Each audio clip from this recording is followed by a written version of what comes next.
સુરત મહાનગરપાલિકાના કતારગામ ઝોનમાં આકારણી વિભાગમાં ફરજ બજાવતા કોમ્પ્યુટર ઓપરેટરને એન્ટી કરપ્શન બ્યુરો દ્વારા ₹5,000ની લાંચ લેતા રંગે હાથ ઝડપી પાડવામાં આવ્યું છે. આરોપીએ અરજદારના મિલકતના નામ ટ્રાન્સફરનું કામ કરવા બદલ લાંચની માંગણી કરી હતી. સુરત મહાનગરપાલિકાના કતારગામ ઝોનમાં કરાર આધારિત કોમ્પ્યુટર ઓપરેટર રાહુલ પાલને એન્ટી કરપ્શન બ્યુરો દ્વારા ₹5,000ની લાંચ લેતા રંગે હાથ ઝડપી પાડવામાં આવ્યો છે.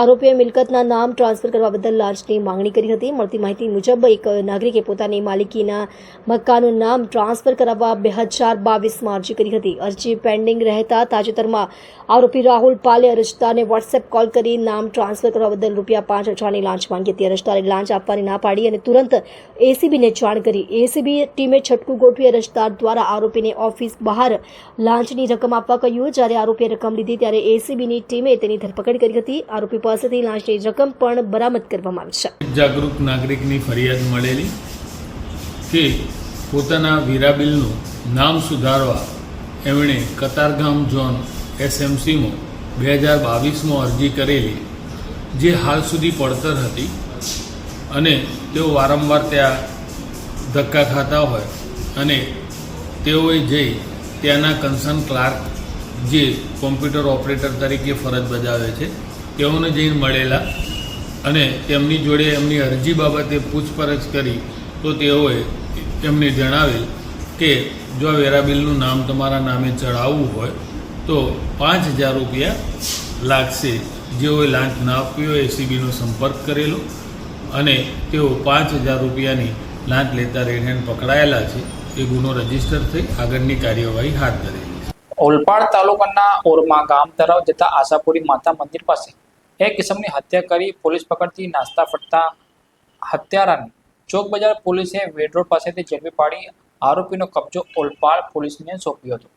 ઓલપાડ પોલીસ સ્ટેશનમાં દાખલ થયેલા એક ગંભીર ખૂનના ગુનામાં નાસ્તા ફરતા આરોપીને ચોકબજાર પોલીસની સર્વેલન્સ ટીમ દ્વારા શોધી કાઢીને ધરપકડ કરવામાં આવી છે. ગંભીર ગુનામાં નાસ્તા ફરતા આરોપીને પકડી પાડવા પોલીસ કમિશનર અનુપમસિંહ ગહેલોતે ચોકબજાર પોલીસ સ્ટેશન ઇન્સ્પેક્ટરને ખાસ સૂચના આપી હતી. આ સૂચના મળતા જ પોલીસ ઇન્સ્પેક્ટર એનજી ચૌધરી અને સર્વેલન્સ સ્ટાફના પોલીસ ઇન્સ્પેક્ટર એસઆઈ મકરાણીની દેખરેખ હેઠળ સર્વેલન્સ સ્ટાફના પોલીસ માણસો વિસ્તારમાં પેટ્રોલિંગ કરી રહ્યા હતા. તે દરમિયાન હેડ કોન્સ્ટેબલ નિલેશભાઈ માયાભાઈને એક ખાનગી સૂત્ર પરથી મહત્વપૂર્ણ માહિતી મળી હતી કે ઓલપાડ તાલુકાના મોજે સોસક ગામથી ઓરમા ગામ તરફ જતા રસ્તા પર આશાપુરી માતાના મંદિર તરફ જતા 3 રસ્તાના ક્રોસ પર સંતોષ રામા કોકરે નામની વ્યક્તિનું ખૂન કરવામાં આવ્યું હતું. આ ગુનામાં સંડોવાયેલ આરોપી સુનિલ ઉર્ફે ગાવટી દિલીપભાઈ પાટીલ વેડ રોડ વાળીનાથ ચોક પાસે ઊભો હોવાની માહિતી મળી હતી. આ માહિતીના આધારે સર્વેલન્સ ટીમ તરત જ સ્થળે પહોંચી અને આરોપી સુનિલ દિલીપભાઈ પાટીલની ધરપકડ કરી. પૂછપરછ દરમિયાન આરોપીએ ઓલપાડમાં થયેલા ખૂનના ગુનાનો સ્વીકાર કર્યો હતો. સુરતના રાંદેર પોલીસ સ્ટેશનમાં કલર કામ કરવા આવેલા કારીગરે પીસાની ખુરશી પર બેસી રીલ બનાવી અને તેને સોશિયલ મીડિયા પર શેર કરી હતી. આ ઘટના જાણ થતાં પોલીસે કારીગર વિરુદ્ધ ગુનો નોંધ્યો હતો. સુરતના રાંદેર પોલીસ સ્ટેશનમાં એક વિચિત્ર ઘટના બની હતી. એક કારીગરે પોલીસ સ્ટેશનમાં જઈને પોલીસ સબ ઇન્સ્પેક્ટરની ખુરશી પર બેસીને ફોટોશૂટ કરાવ્યું હતું અને પછી આ ફોટા સોશિયલ મીડિયા પર વાયરલ કરી દીધા હતા. આ ઘટના બાદ પોલીસે તાત્કાલિક કાર્યવાહી કરી કારીગર વિરુદ્ધ ગુનો નોંધ્યો હતો. મળતી માહિતી મુજબ રાંદેર વિસ્તારમાં રહેતો એક કારીગર કોઈ કામથી પોલીસ સ્ટેશન ગયો હતો. તે દરમિયાન પીએસઆઈ તેમની ખુરશી પર હાજર ન હતા. આ તકનો લાભ ઉઠાવીને આ કારીગરે પીએસઆઈની ખુરશી પર બેસીને રીલ બનાવી હતી. બાદમાં તેણે આ રીલ સુરતના પોલીસ સ્ટેશનમાં કલર કરી ગયો જેવા લખાણ સાથે સોશિયલ મીડિયા પર શેર કરી હતી. આ ઘટનાની જાણ થતાં જ પોલીસ વિભાગમાં હડકંપ મચી ગયો હતો. પોલીસ સ્ટેશન જેવી સંવેદનશીલ જગ્યાએ પ્રકારનું કૃત્ય ગંભીર ગુનો ગણાય છે. પોલીસે તાત્કાલિક કારીગરને શોધી કાઢ્યો અને તેની સામે ગુનો નોંધ્યો હતો. આ રીલ વાયરલ થતાં પોલીસની પ્રતિષ્ઠાને પણ ઠેસ પહોંચી હતી, જેના કારણે પોલીસ આ મામલે કડક પગલાં લીધા હતા. આ ઘટના પરથી એવું પણ લાગે છે કે પોલીસ સ્ટેશનમાં સુરક્ષા વ્યવસ્થામાં કોઈ ક્ષતિ રહી હશે.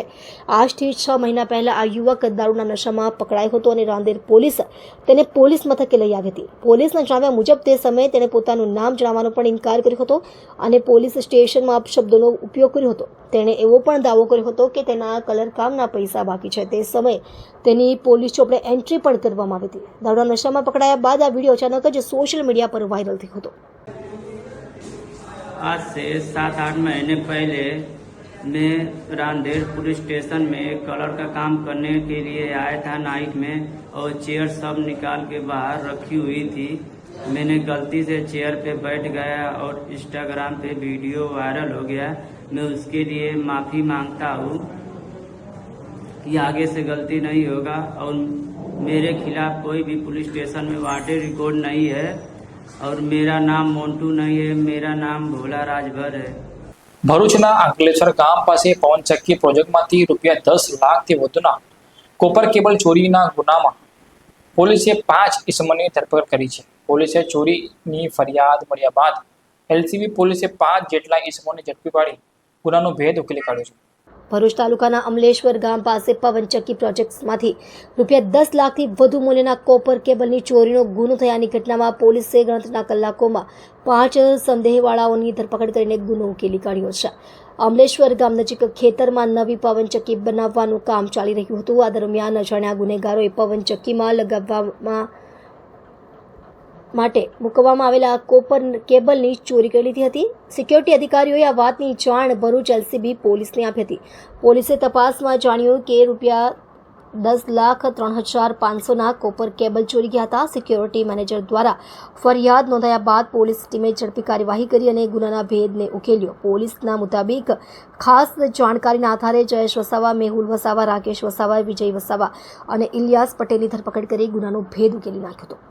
સુરત શહેરમાં કાયદો અને વ્યવસ્થાની જાળવણી અને અસામાજિક પ્રવૃત્તિ જામવા મૈદાપુરા પોલીસ દ્વારા નવાપુરા ગોલવાડ સહિતના વિસ્તારમાં સઘન ચેકિંગ હાથ ધરવામાં આવી હતી. આ ચેકિંગ દરમિયાન પ્રોહિબિશન પીધેલા અને મોટર વ્હીકલ એક્ટ મુજબના કેસો કર્યા હતા. સુરત શહેરમાં કાયદો અને વ્યવસ્થાની જાળવણી તથા અસામાજિક પ્રવૃત્તિઓને કાબૂમાં લેવા માટે મૈદરપુરા પોલીસ દ્વારા ખાસ અભિયાન હાથ ધરવામાં આવ્યું હતું. શહેરના નાનપુરા, ગોલવાડ સહિતના સંવેદનશીલ વિસ્તારોમાં સઘન ચેકિંગ કરીને શંકાસ્પદ વાહનો તથા વ્યક્તિઓને ડિટેન કરવામાં આવ્યા હતા. આ ચેકિંગ દરમિયાન પ્રોહિબિશન એક્ટ હેઠળ દારૂ પીધેલા અને દારૂના સેવન માટે જવાબદાર લોકો વિરુદ્ધ કાર્યવાહી કરવામાં આવી હતી. ઉપરાંત મોટર વ્હીકલ એક્ટના નિયમોને ઉલ્લંઘન કરનાર વાહન ચાલકો વિરુદ્ધ પણ કાયદેસરની કાર્યવાહી હાથ ધરવામાં આવી હતી. પોલીસ સૂત્રોના જણાવ્યા અનુસાર આવું સઘન ચેકિંગ એ હેતુથી કરાયું હતું કે શહેરમાં કોઈ પણ જાતની ગેરકાયદેસર પ્રવૃત્તિ ન ફેલાઈ શકે તથા સામાન્ય નાગરિકોનો આત્મવિશ્વાસની સાથે તેઓ જીવી શકે. મૈદરપુરા પોલીસના અધિકારીઓએ જણાવ્યું હતું કે આવનારા દિવસોમાં આવા ચેકિંગ વધુ કડક રીતે હાથ ધરવામાં આવશે જેથી અસામાજિક તત્વોને ઝડપીને કાયદા હેઠળ લાવવામાં આવે.